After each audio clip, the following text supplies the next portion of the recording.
या चॅनलला सबस्क्राईब.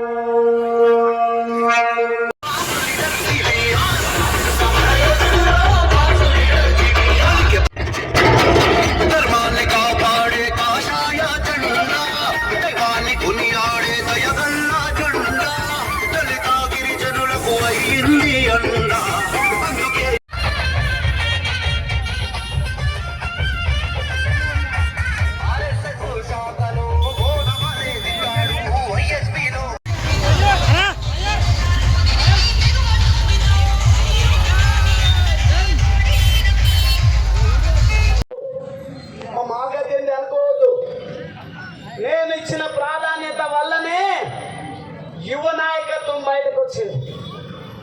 వృద్ధులు తలుపులు మూతబడ్డోళ్ళు వీనికి ఎట్లిస్తావు వానికి ఎట్లిస్తావు టికెట్ అన్నా ధైర్యంగా సాహసం చేసి నీకు మిమ్మల్ని నాయకులను చేసిన వాళ్ళ పంచాన చేరితే ఒరిగేది ఏముండదు. వాళ్ళ ఒక్కరిని కూడా నాయకుని చేసే శక్తి వాళ్ళకి లేదు. నీకు తెలుసు, Telugu Desam party, Congress party D అంటే డి అన్నట్టుగా, మేము తప్ప ఇంకో మొగోడే లేడు అన్నట్టుగా మీరు అహంకారంతో ఉన్నప్పుడు చిచ్చర పిడుగులాగా వచ్చిండు గువ్వల బాలరాజు. ఒక్కడిగానే వచ్చిండు. మీరు అంటున్నారు కదా గువ్వల బాలరాజు ఒక్కడే వచ్చిండు, ఒక్కటే పోయిండు అని. గులాబీ జెండాను తీసుకొచ్చింది మాత్రం గువ్వల బాలరాజు ఒక్కడే. అవునా కాదా? గుండె మీద చేసుకొని చెప్పండి. గువ్వల బాలరాజు రాకముందు ఇక్కడ గులాబీ జెండా ఎప్పుడన్నా ఎగిరిందా? ఎన్నికల్లో పోటీ చేసిందా? కానీ ఈరోజు చూడండి, పోటీ చేసిన ఒక్కడికైనా ఓటు వచ్చిందా? ఒకడన్నా గెలిచిందా? అన్నటువంటి రాజకీయ పార్టీలతోన ఒక మంచి సోదరుడిలాగా మసులుతున్న నన్ను విమర్శిస్తారు అనే ఆలోచనతోన మున్సిపల్ పరిధిలో పైలాన్ నిర్మిస్తే కేటీఆర్ ఎందుకు రాలేదో మనం అందరం అడగాల్సినటువంటి అవసరం ఉంది.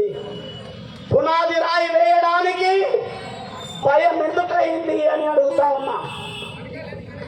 గువ్వల బాలరాజు ఓడిపోలేదు. గువ్వల బాలరాజును కుట్ర పూరితంగా ఓడించిందనడానికి కుట్ర చేసినటువంటి పనికి రాని వేదవలను పిలిచి పిలిచి మళ్ళీ మళ్ళీ మీటింగ్లు పెడుతున్నారు అంటేనే టిఆర్ఎస్ పార్టీలో వాయిస్ ఉన్నటువంటి పేదల పక్షం వహించేటువంటి వాళ్ళు ఉండకూడదు అని భావించారు.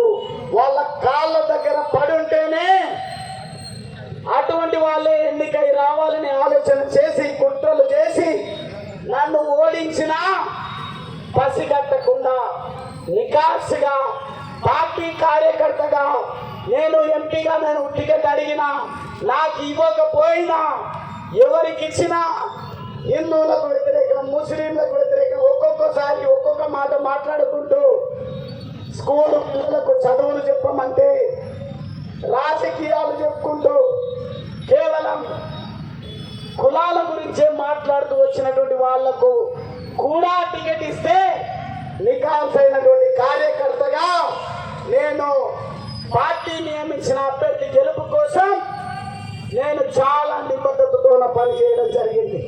నిన్న పనికి రాని మాటలు మాట్లాడుతున్నారు. అక్కడ గువ్వల బాలరాజు చేయలేదు ఎంపీ అభ్యర్థికి మొన్నటి ఎన్నికల్లో అంటున్నారు. సిగ్గుండాలి, లచ్చ ఉండాలి మీకు.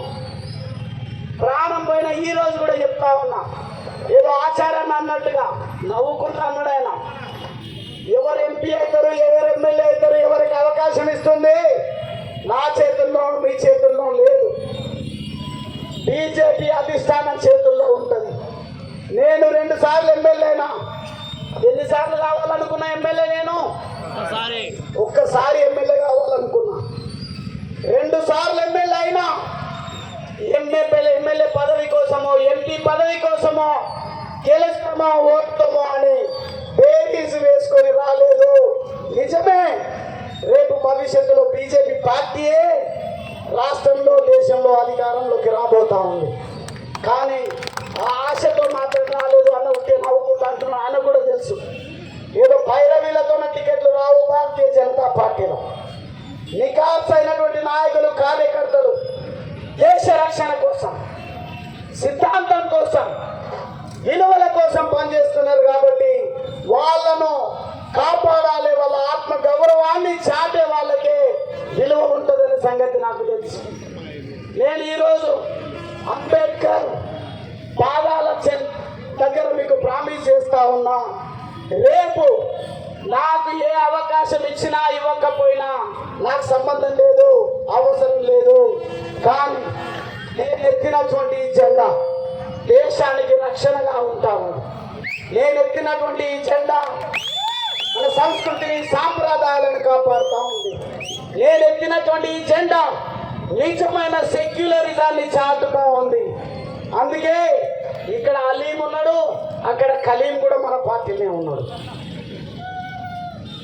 అన్ని విభాగాలు ఉన్నాయి భారతీయ జనతా పార్టీలో. కేవలము కాంగ్రెస్ పార్టీ కుట్రపూరితంగా చేస్తా ఉంది.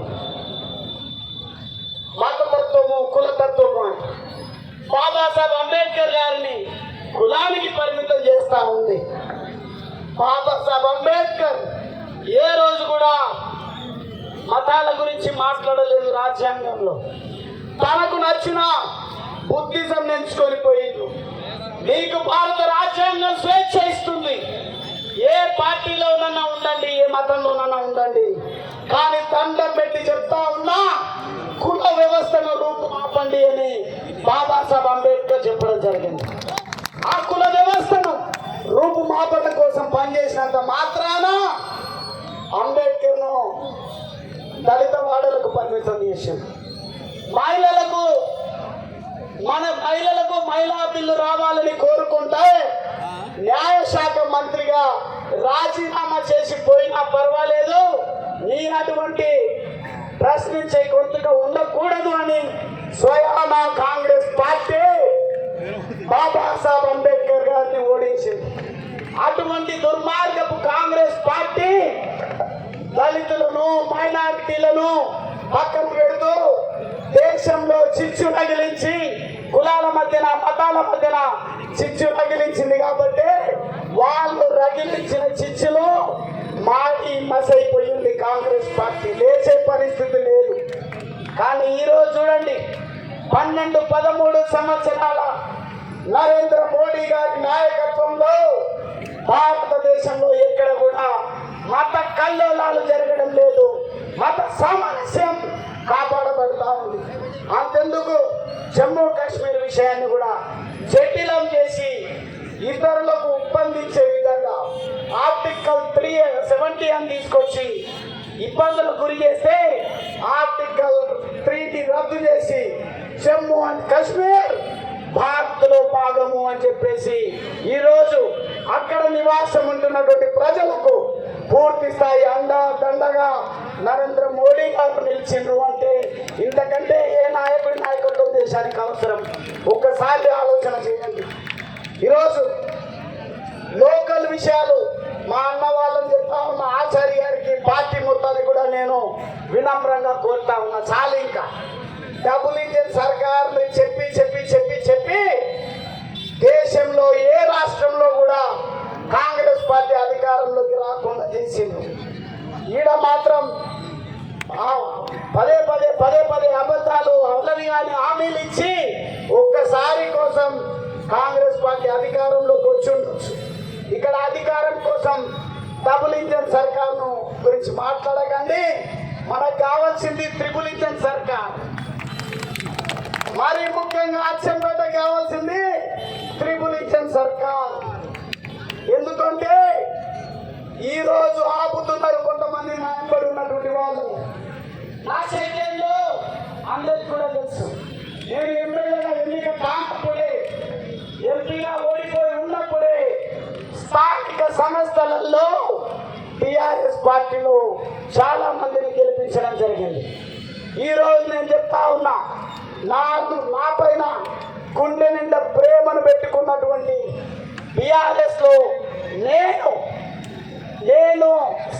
ఏర్పాటు చేసినటువంటి, నేను తయారు చేసినటువంటి గువ్వల బాలరాజు సైన్యం, గువ్వల బాలరాజు అన్నా తమ్ముళ్ళు, గువ్వల బాలరాజును బిడ్డగా చూసుకున్న మీరు, గువ్వల బాలరాజును అన్నా తమ్ముడిగా చూసుకున్న మీరు ఖచ్చితంగా నా వెంబడి నడవండి. ట్రిపుల్ ఇంజన్ సర్కార్ నినాదంలో భాగంగా మీరు ఎక్కడైనా గెలిచే అవకాశం ఉంది, గెలిపే లక్ష్యము అంటే గెలిపించే బాధ్యత నాది.